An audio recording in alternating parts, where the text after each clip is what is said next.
I thought that the focus of the armed forces needs to be on war, warfare and war fighting. We need to focus upon this important aspect. We need symphony. We need some kind of an harmony between old and the new ideas which are tempered by experience of the veterans. Ran Sambad must encourage debate for which free flow of ideas, debate and dialogue I think is a must. And here I like to quote Rig Veda, in which it is said, Ano Bhadra Kartava Yantu Vishvata. That means, let noble thoughts come from all directions, from all sides. Senior officers from the three services, esteemed veterans, defense attaches from friendly foreign countries, members of think tanks, academia, industry, publication houses, friends from the media, officers, ladies and gentlemen. Welcome to Ran Sambad.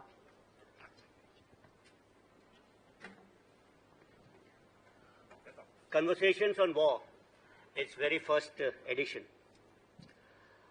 General Devendra has already set the stage for what will follow for the next 2 days.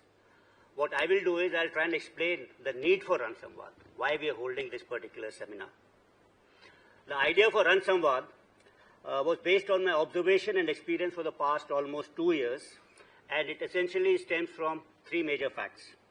First, I thought that the focus of the armed forces needs to be on war, warfare and war fighting. We need to focus upon this important aspect. War as a broader state of armed conflict. Warfare refers to specific methods, tactics and strategies used in conduct of war, and war fighting is the application of military tactics and technologies to achieve the objectives of warfare, of war, campaign or a particular battle. It's a bread and butter. We normally dwell upon geopolitics, diplomacy, international relations, geoeconomics and such subjects. These are important for national security. But I think these are also sometimes distractions and take us away from our real job. We must focus on a primary job, and it's been my attempt for the past almost 2 years to reshape this dominant narrative in the armed forces on the basic job of war, war fighting, and how this is going to happen in future. So this is one of the reasons. The second is, I think, the change which I wanted to bring about is the participation format. You must have noticed the lead speakers in all these seminars which we used to hold earlier used to be veteran officers, and the audience used to be serving officers. I wanted to reverse this trend. I wanted the senior veteran officers to be on the listening side and people who are practitioners of war, warfare, to be speaking about it. Not that we don't value the contribution of veterans. We value their contribution immensely. But the idea of Ran Sambad is to create space for actual practitioners, the young and the middle-level officers, and encourage them. Today's generation is much more aware about technological advancement, and technology influences tactics and even strategy. It's, I think, necessary to hear their point of view. We need symphony. We need some kind of an harmony between old and the new ideas which are tempered by experience of the veterans. Ran Sambad must encourage debate for which free flow of ideas, debate and dialogue, I think, is a must. And here I like to quote Rig Veda, in which it is said, Ano Bhadra Kartava Yantu Vishvata. That means, let noble thoughts come from all directions, from all sides. Likewise, Ran Sambad, we expect ideas flowing irrespective of age, service or experience. Let's discuss this important subject more freely. Third, I think the essential element as to why which I thought about holding this particular seminar and this particular format is to spread awareness about military matters. You're all aware that India has been a fountainhead of ideas and knowledge in the ancient times. However, when we look at contemporary times, we have a number of literature on military history, on the wars which are fought by us, but very little literature on scholarly analysis of these wars or academic discourse on strategy and operational art. In fact, if you look at today's op-ed page of Times of India, the center one, there's an article by General Vinay Shankar, former DG Artillery, and he speaks about missing in action the Atmanirbharta of ideas. So that, I think, he's echoing my sentiment in this particular thing. It's very timely. Actually, it's in today's types of India. So serious research needs to be done on all dimensions of war. That is about leadership, motivation, technology, tactics, strategy. This, I think, is important as India's stature grows. As a Viksit Bharat, we also need to be Shashasht, Surakshit, and Atmanirbharta. And Atmanirbhar, not only in technologies, but also in ideas and also in practice. Hence, there is a need to increase awareness on all segments of our society on doctrinal and conceptual aspects. That's the academic pursuits of how war is fought and practical and actual war fighting, techniques and tactics. Well, for the foreign audience over here today, Ran means actually war, and Samvad is something to do with dialogue. The seminar combines dialogue and conversations with war and war fighting. If you look at our ancient times, this has been part of an ancient philosophy and tradition. We have always spoken about Shastra and Shastra in the same breath. They're never inseparable. They were actually the two blades of the same sword. Students in ancient times went to Gurukuls, a precursor to maybe modern-day Sainik schools, and they were exposed to combat skills as well as strategy and statecraft. Ran Sambad, in a way, is a continuation of that particular tradition, that a professional soldier must also be a scholar warrior. We know that combination of military strategy and warrior is essential to win. And the foremost and the best example of this is Mahabharata, actually, and Gita. We all are all aware that Arjuna was the greatest warrior of all times, actually. His battle skills were unmatched and legendary. Yet, he needed a Krishna to guide him towards victory. Krishna, he was the embodiment of worldly knowledge and wisdom. He's a master of statecraft and strategy, and both of them combined together, that's what actually Mahabharata was won. Similarly, we had Chandragupta, who needed the wisdom of Chanakya. And in western side, if you look, even Alexander needed the wisdom of Aristotle. India has been a land of Gautam Buddha, Mahavir Jain, and Mahatma Gandhi, all champions of non-violence. We also have ancient scriptures about war. Mahabharata, the longest running epic ever written in the world, was about almost like a global war. It's about a just and righteous war. India has always stood on the side of peace.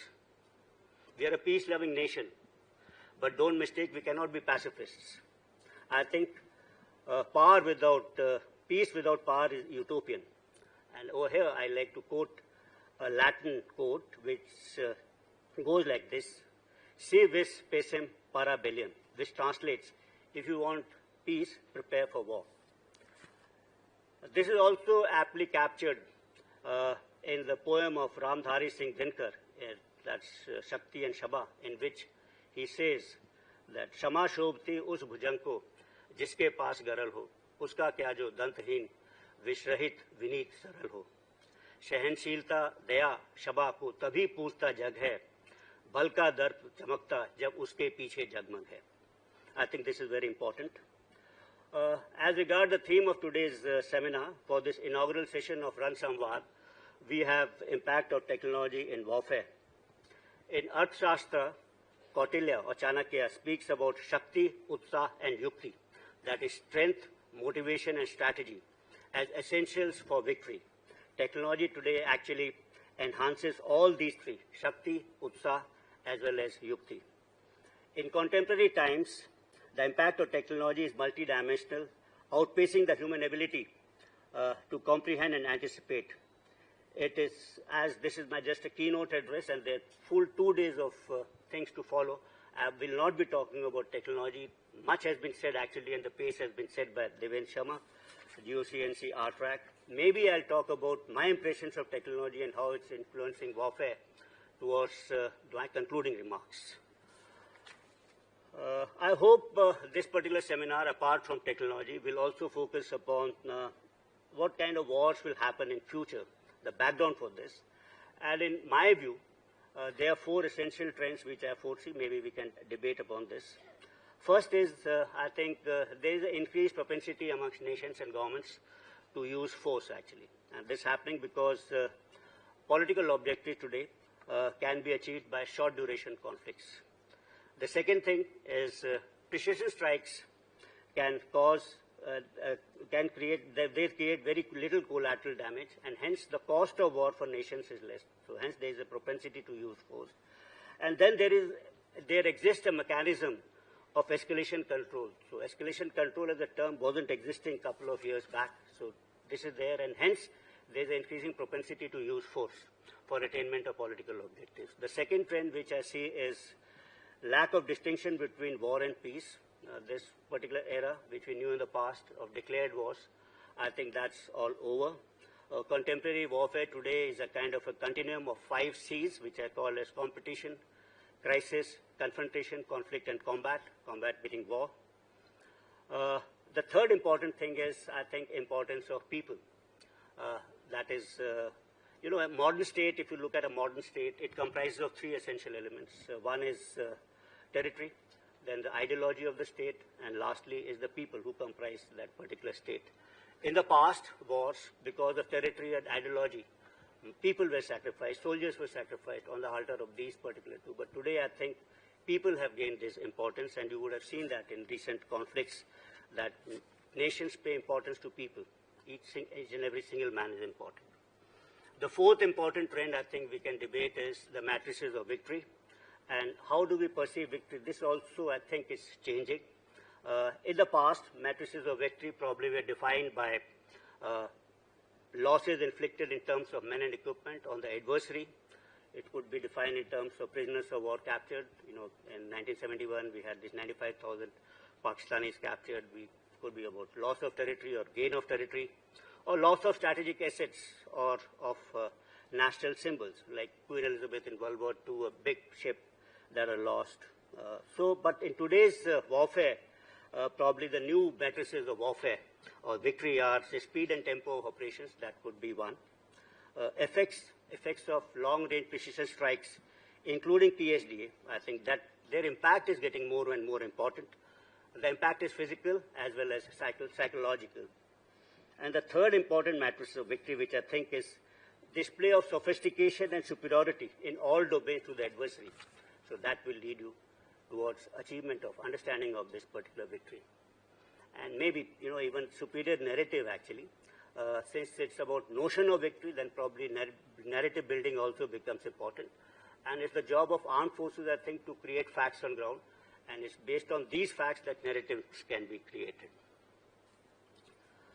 Second aspect which I think we could discuss in this seminar is about Sudarshan Chakra, India's own Iron Dome or Golden Dome. The Honorable Prime Minister had made a mention of this on 15th of August when he spoke about Sudarshan Chakra.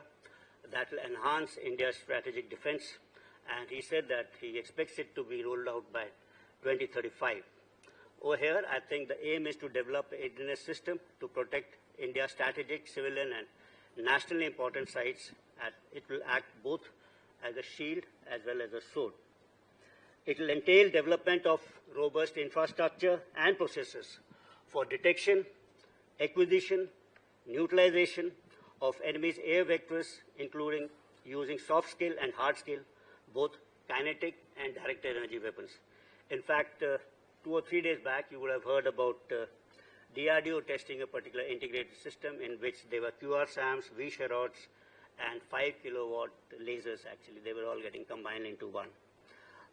We'll have to look at multi-domain ISR, integration of ground, air, maritime, undersea, space sensors, all becoming a key necessity and integrating them.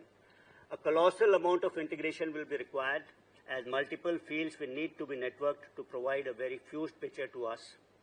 Colossal amounts of data will be needed to be analyzed for information and real-time response. Use of artificial intelligence, advanced computation, data analytics, big data, LLM, quantum technologies will be essential. For a vast country like this, like India, a project of this magnitude will require a whole-of-nation approach.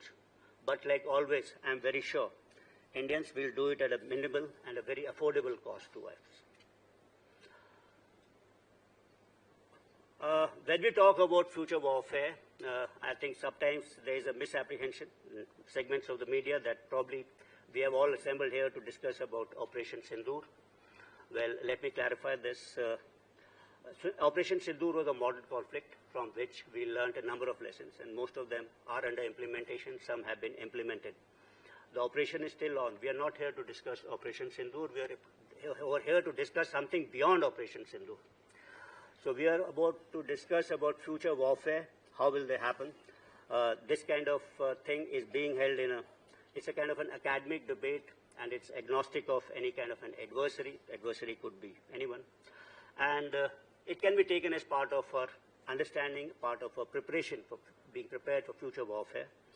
And over here, talking about preparation, I would like to quote again Benjamin Franklin, who famously said, "By failing to prepare, we are preparing to fail," and hence the need for Ran Sambad. As part of my concluding remarks, I would like to say that we are all in a race. All the militaries of the world are actually in a race. We are running a 400 meters on an athletic track, and the one who is running faster will lead tomorrow. But it's not only the race on one particular track. Actually, some of them who are running faster are jumping onto the next orbit. And we don't want to lag behind in the race in this particular orbit, and neither do we want to be away from orbit. We want to be there along with the advanced militaries of tomorrow. And we cannot afford to be left behind. So we have to be part of the third revolution in military affairs with modern militaries and developed nations. To win tomorrow's war, we need not one scholar warrior. Actually, we'll require hundreds of scholar warriors.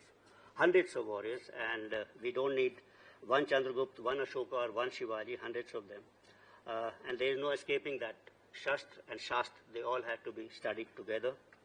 And toward the end, all that remains for me is to thank the Army, especially GOC&C RTRAC and Commandant Army War College for meticulous conceptualization of this seminar.